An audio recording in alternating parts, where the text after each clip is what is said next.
इस टाइम आप लोग को पता है वॉर चल रहा है यूएस, इजराइल और ईरान के बीच में। हमारा जो इंडियन स्टॉक मार्केट है ना, वो निफ्टी और सेंसेक्स 10% से भी ज़्यादा गिर गया है और 48 लाख करोड़ डूब गए हैं। सिर्फ मार्च का महीना भी ख़त्म भी नहीं हुआ है 15 दिन के अंदर। साथ ही साथ एफआईआईज ने तो 56 लाख करोड़ का शेयर्स बेच डाले हैं, मतलब कि बेचा और निकल गया है। और डीआईज ने 70,000 करोड़ स्टॉक मार्केट में पैसा डाला है। एक तरफ एफआईआईज भाग रहे हैं और दूसरी तरफ डीआईज हमारा जो म्यूचुअल फंड का जो पैसा है वो इंडियन स्टॉक मार्केट में लगा रहे हैं। बट एज अ इन्वेस्टर, मैं और आप जैसे इन्वेस्टर, आप लोग का पोर्टफोलियो अभी रेड में होगा, उतना अच्छा परफॉर्म नहीं कर रहा होगा, क्योंकि हमारा जो इंडियन स्टॉक मार्केट है पिछले 2 साल में तो परफॉर्म ही नहीं किया और अभी वॉर के चलते लगातार गिर रहा है। इसके चलते हमारा पोर्टफोलियो डाउन है। बट एज अ इन्वेस्टर हमें क्या करना चाहिए, इसका सवाल आज इस वीडियो में होने वाला है। क्योंकि इस टाइम हम लोगों को क्या करना चाहिए, स्टॉक बेच देना चाहिए सारा, या एसआईपी बंद कर देना चाहिए, या ये बिगेस्ट अपॉर्चुनिटी है पैसा लगाने का।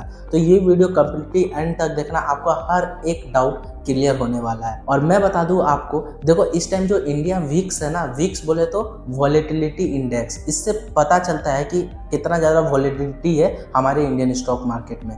अगर ज़्यादा विक्स रहता है, इंडिया का विक्स ज़्यादा रहता है तो स्टॉक मार्केट गिरता है, और विक्स कम रहता है तो स्टॉक मार्केट बढ़ता है। सिंपली से आप समझो कि जब कोई वॉर हो रहा हो या कोई ऐसा सिचुएशन आ रहा हो, इमरजेंसी सिचुएशन, जिसके चलते पैनिक लोग हो रहा है, तो इसी को वॉलेटिलिटी इंडेक्स कहते हैं। इससे मेजर किया जाता है लोग कितना ज़्यादा पैनिक है। अगर वॉलेटिलिटी इंडेक्स ज़्यादा है, जो कि 13 का चल रहा था, अभी 22 का हो गया है, मतलब कि लोग पैनिक में है। ज़्यादा पैनिक होने का मतलब हमारा इंडियन स्टॉक मार्केट गिरेगा। वॉलेटिलिटी ज़्यादा का मतलब हमारा स्टॉक मार्केट गिरेगा। वॉलेटिलिटी कम होने का मतलब, अगर विक्स कम हो जाता है, जैसे 10-13 का चलता है, इसका मतलब कम पैनिक है और हम इससे हमारा जो इंडियन स्टॉक मार्केट बढ़ता है। इस टाइम 22 का इंडिया का विक्स चल रहा है और हमारा इंडियन स्टॉक मार्केट गिर रहा है। तो ये वीडियो आप लोग अंत तक देखना, क्योंकि हर एक सवाल इसी वीडियो में छुपा है। अगर आपको पैसा डालना है तो कि कौन कौन से रीज़न को देखना होगा, क्या क्या चीज़ देखना होगा, जिससे आप लोग पैसा डाल सकते हैं इंडियन स्टॉक मार्केट में। और मैं आपको एक बात क्लियर कर दूं, ये कोई एडवाइस नहीं होगा, कोई रिकमेंडेड नहीं है। प्लीज़ अगर कोई भी शेयर या कोई भी सेक्टर में इन्वेस्ट कर रहे हो तो अपने फाइनेंशियल एडवाइज़र या खुद से रिसर्च जरूर करें। मैं कोई सेबी रजिस्टर्ड नहीं हूँ। मेरा सिंपल सा इन्फॉर्मेशन आप लोग को बताना है क्या चल रहा है, इससे आप अच्छा डिसीजन ले सकें। तो चलिए करते हैं वीडियो को स्टार्ट। सबसे पहले आपको पूरा सिनेरियो को समझना होगा। देखो यूएस और इजराइल है ना, ये करता क्या है, 28 फरवरी 2026 को ईरान पर अटैक कर देता है। और उसके बदले देखो ईरान क्या है, ईरान तो काफ़ी छोटा देश है, काफ़ी कम पावरफुल है कंपेयर करें तो यूएस और इजराइल से। तो ये दिमाग क्या लगाता है, ये करता क्या है, स्ट्रेट ऑफ हॉर्मुज़ को बंद कर देता है। ये स्ट्रेट ऑफ हॉर्मुज़ क्या है, ये एक रूट है जहाँ से 20% ऑफ ग्लोबल ऑयल जहाँ से गुजरता है स्ट्रेट ऑफ हॉर्मुज़ से। तो ये क्या करता है, ईरान बंद कर देता है, क्योंकि नस पकड़ लेता है एक तरफ से समझो। तो ईरान करता है क्या है, वो अपना पावर को कम यूज़ करके, दिमाग को यूज़ करके स्ट्रेट ऑफ हॉर्मुज़ को बंद कर देता है, जिससे हमारा जो ग्लोबल ऑयल है ना 20%, वो ऑयल क्राइसिस में आ जाता है। हमारा ग्लोबल जो 20% ऑयल है इसी रूट से गुजरता है। बट आप लोग सोच रहे होंगे स्ट्रेट ऑफ हॉर्मुज़ को बंद करके हम लोग इंडियन को क्या ही फ़र्क पड़ जाएगा, हम लोग चाय पी रहे हैं, मस्ती कर रहे हैं। बट मैं बता दूँ, ये आपका पेट्रोल पे फ़र्क डालेगा, ये आपका सिलेंडर पर जो डाल भी रहा है, जो 1000 रुपये का सिलेंडर आज ब्लैक में 3 से 4 हज़ार में बिक रहा है। साथ ही साथ आपका नौकरी और साथ ही साथ महंगाई, ये सब कुछ बढ़ाने वाला है अगर ये वॉर नहीं रुका तो आप लोग सोच रहे होंगे ईरान क्या इफेक्ट डाल रहा है हमारे इंडिया को, हमारे इंडिया के लोगों पर। बट उससे पहले ना आपको डेटा को समझना होगा। इंडिया का 85% से भी ज़्यादा क्रूड ऑयल है ना, ये मिडिल ईस्ट के रास्ते से आता है, मतलब कि स्ट्रेट ऑफ हॉर्मुज़ से आता है। और स्ट्रेट ऑफ हॉर्मुज़ आपको पता है ईरान ने बंद करके रखा है। तो सबसे पहला दिक्कत तो ये आ रही है। और आप ऐसा सोचो, अगर क्रूड ऑयल इंपोर्ट होगा ही नहीं हमारे इंडिया में तो पेट्रोल का दाम तो बढ़ेगा ही ना। एलपीजी भी उसी रास्ते से आता है, इसलिए सिलेंडर का भी दाम भाग रहा है। जनवरी 2026 में जो क्रूड ऑयल का है ना प्राइस चल रहा था, वो $63 पर बैरल चल रहा था। और वही अभी आज के डेट में बताऊं तो $100 से भी ज़्यादा का चला गया है। $100 पर बैरल चला गया है, 63 से $100। और हमारा जो इंडियन रुपीज़ है ना, वो लगातार कमज़ोर हो रहा है, ऑल टाइम लो पर है। 92 रुपीज़ से भी ज़्यादा ये चला गया है। $1 92 रुपीज़, मतलब कि डॉलर स्ट्रॉन्ग हो रहा है, रुपीज़ का वैल्यू लगातार कम हो रहा है डॉलर के मुकाबले। और इससे होता क्या है, महंगाई बढ़ती है। और एलपीजी का शॉर्टेज के कारण जो हमारी सरकार है ना, वो लगातार बोल रही है कि आप लोग एलपीजी का प्रोडक्शन बढ़ा दो। जो कंपनी एलपीजी का प्रोडक्शन करती है हमारे इंडिया में। तो अब मैं आपको है ना रियलिटी चेक बताऊंगा इस वॉर के चलते हमारे इंडिया में क्या इम्पैक्ट पड़ने वाला है। थोड़ा डिटेल में समझो आप लोग। देखो, जो इंडिया है ना वो डायरेक्ट किसी वॉर पर नहीं है, ना यूएस के तरफ से, ना इजराइल की तरफ से, ना ईरान की तरफ से। बट इसका मतलब नहीं है कि इंडिया का इकोनॉमी पर कोई इम्पैक्ट नहीं पड़ेगा। तो देखो, स्टेट ऑफ हॉर्मुज से ना हर दिन 2 करोड़ से भी ज़्यादा बैरल गुजरता था, जो कि ग्लोबल ऑयल का कितना 20%। और 2 मार्च 2026 को ईरान ने इसे बंद कर दिया, जिससे हुआ क्या है 150 से भी ज़्यादा शिप्स स्टेट ऑफ हॉर्मुज से नहीं गुजर पा रही है और वो इंतजार कर रही है कब स्टेट ऑफ हॉर्मुज को ओपन करा जाए। फिच रेटिंग का एस्टिमेट के अकॉर्डिंग अगर जो क्रूड ऑयल का है ना प्राइस $100 प्रति बैरल अगर चलता रहा तो इंडिया का जो जीडीपी एस्टिमेट किया गया 7.5% से ग्रो करेगा, वो नीचे आ सकता है। एसबीआई रिसर्च के अकॉर्डिंग अगर क्रूड ऑयल $120 प्रति बैरल या $130 प्रति बैरल रहा तो हमारा इंडिया का जो जीडीपी है ना वो 6% तक आ सकता है। बट इंडिया का जो पावर है ना इस टाइम पूरा दुनिया भी नोट कर रही है। ऐसा मैं क्यों बोल रहा हूँ? मार्च 2013 और 14 2026 में जब दुनिया के बाकी कंट्रीज़ के टैंकर्स बाहर खड़े थे, इंडिया ने कुछ अलग किया। EMS जयशंकर ने ईरान के फॉरेन मिनिस्टर अब्बास अरागची से बात की, सीधी डिप्लोमेटिक और इफ़ेक्टिव बात की, और रिजल्ट ईरान ने इंडिया को स्पेशल एग्जेम्पशन दिया। 2 Indian flagged LPG tanker MT Pushpak और MT Parimal state of Hormuz से सेफली गुजर गए। 14 मार्च की सुबह वो सेफली इंडिया में आ गए। ईरान के एम्बेसडर मोहम्मद फतहली ने डायरेक्टली कंफर्म किया, yes, because India is our friend, we believe that Iran and India share common interest in the region India wants. जब यूएस और इजराइल का शिप्स बाहर खड़े थे तब इंडिया का शिप्स मुंबई में अनलोड हो रहा था, ऑयल अनलोड हो रहे थे। तो बहुत सारे लोग इस टाइम बोल रहे होंगे यही तो है मोदी का मैजिक, या यही तो है नेहरू जी का जो फॉरेन पॉलिसी है। बट मैं बता दूं, जो आपको डिस्कशन करना आप कर सकते हैं, कमेंट में जो लिखना है आप लिख सकते हैं। आपका क्या ओपिनियन है वो भी शेयर करना, आखिर इन्होंने किया क्यों। बट इसमें एक और ट्विस्ट है। ट्विस्ट ये है कि स्टेट ऑफ हॉर्मुज ईरान ने फॉर्मली क्लोज नहीं किया सबके लिए। IRGC ने मार्च 5 को अनाउंस किया कि पैसेज सिर्फ यूएस, इजराइल और उनके वेस्टर्न एलाइज के लिए बंद है, बाकी कंट्रीज़ के लिए केस बाय केस परमिशन मिलेगा। मतलब कि उनके अकॉर्डिंग वो जिसको चाहेगी उसे परमिशन दे रही है अपना शिप ले जाने के लिए। तो अब बात करते हैं हमारा इंडियन स्टॉक मार्केट के बारे में। कौन सा सेक्टर डूब रहा है और कौन सा सेक्टर में बिगेस्ट अपॉर्चुनिटी है पैसा लगाने के लिए। तो चलिए अब उसको देखते हैं हम लोग। तो मैंने जैसा ही आप लोग को डेटा बताया, निफ्टी और सेंसेक्स 10% से ज़्यादा गिरा हुआ है और इंडिया जो विक्स है ना, इंडिया का विक्स वो लगातार ऊपर जा रहा है, यानी कि लगातार पैनिक बना हुआ है। अब मैं आपको है ना वॉर के टाइम हमारा इंडियन स्टॉक मार्केट कैसा रहता है इसका हिस्टोरिक डेटा मैं बता रहा हूँ। तो सबसे पहला जो डेटा है ना वो ये है कि जब 1999 में कारगिल वॉर हुआ था ना, उसके बाद जो सेंसेक्स ने 12 मंथ में 24% का रिटर्न दिया था। 2001 में जब पार्लियामेंट अटैक के बाद मार्केट 6 महीने में ही रिकवर कर गया।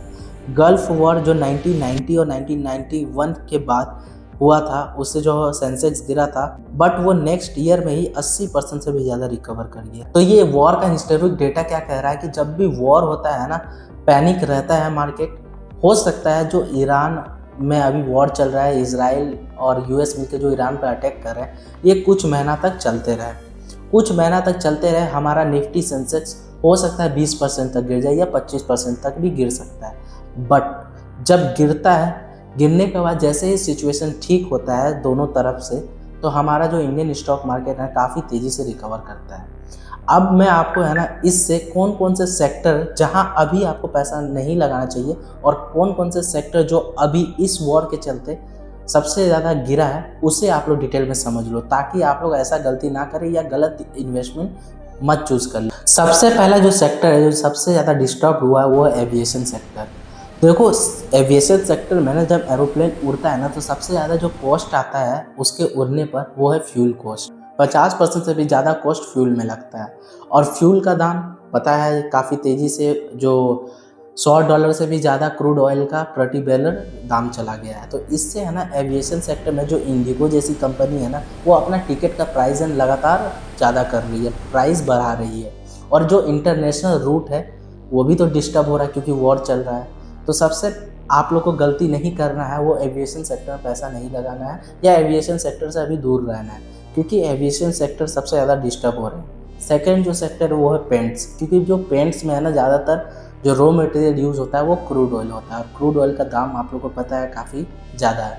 तो इससे है ना, और सप्लाई भी तो नहीं है, ज़्यादा तो इम्पोर्ट ही नहीं हो रहा है, 88% इम्पोर्ट होता है बाहर से, जो इम्पोर्ट नहीं हो रहा है। सिर्फ 2 शिप्स अलाउ किया गया था ईरान के तरफ से, बाकी अभी ऑफिशियल ऐसा कंफर्म नहीं किया गया है कि बाकी इंडिया का जो शिप्स है वो भी आएगा। कुछ रूल्स होगा, कुछ वो लोग अपना शर्त देंगे इंडिया को, तो आएगा तो देखा जाएगा, बट अभी सिर्फ 2 को अलाउ किया गया है।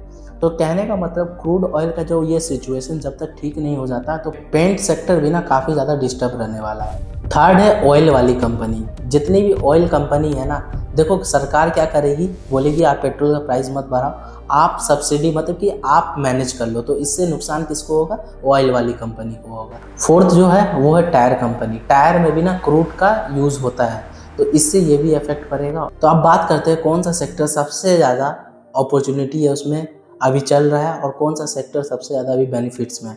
सबसे पहला है डिफेंस सेक्टर। इसलिए बोल रहा हूँ क्योंकि डिफेंस का जो स्टॉक्स है ना लगातार ऊपर जा रहा है। आप लोग भी देख रहे होंगे जो डिफेंस का स्टॉक्स है वो ऊपर जा रहा है। क्यों जा रहा है, क्योंकि फाइनेंशियल ईयर 2025 में जो डिफेंस का प्रोडक्शन था ना 1.5 लाख करोड़ से भी ज़्यादा हो गया है, जो कि पिछले साल के अगर 24 के फाइनेंशियल 24 का कंपेयर करें तो 14% ज़्यादा है। 2014 में जो डिफेंस का एक्सपोर्ट था ना वो 620 करोड़ था, और 2025 तक फाइनेंशियल ईयर 23,000 करोड़ से भी ज़्यादा हो गया है। 34 टाइम्स इंक्रीज किया है मात्र पिछले 11 सालों में। तो आप लोग सोच रहे होंगे ये डिफेंस को कैसे बेनिफिट होगा। देखो जो कंपनी या कंट्रीज जब वॉर होता है ना, तो हो सकता है यूएस से नहीं बनता हो कोई भी कंट्रीज का, तो वो किससे सामान खरीदेगी, वो इंडिया से डिफेंस का सामान खरीदेगी, और इंडिया से डिफेंस का सामान खरीदेगी तो फायदा किसको होगा, इंडिया का डिफेंस कंपनीज को जो डिफेंस मैन्युफैक्चर या इक्विपमेंट मैन्युफैक्चर करती है। सेकेंड सेक्टर है वो है आईटी सेक्टर। देखो होता क्या है ना, जो टीसीएस हो, इन्फोसिस हो,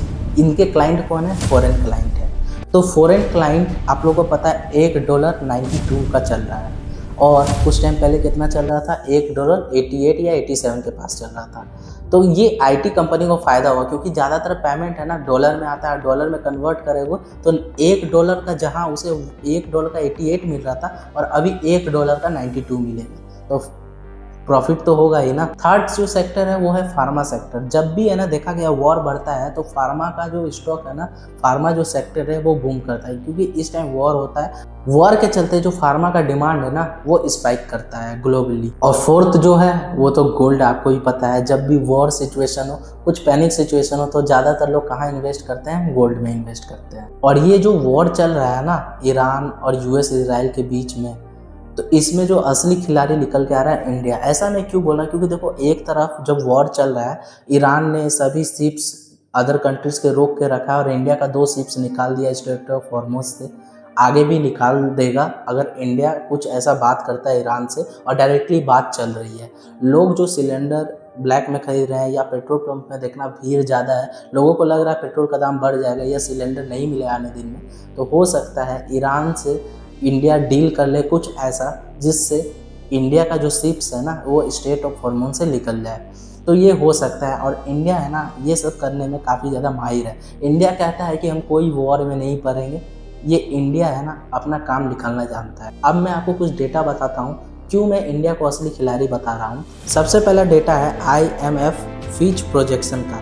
इंडिया फाइनेंशियल ईयर 2025 और 26 में ना 7.5% GDP ग्रोथ, जो कि world fastest growing major economy है, ये कर सकता है। JP मॉर्गन का आउटलुक है कि MSCI इंडिया का अर्निंग ग्रोथ एस्टिमेट 13% जो फाइनेंशियल ईयर 2025 में था वो 16% हो सकता है 2026 में।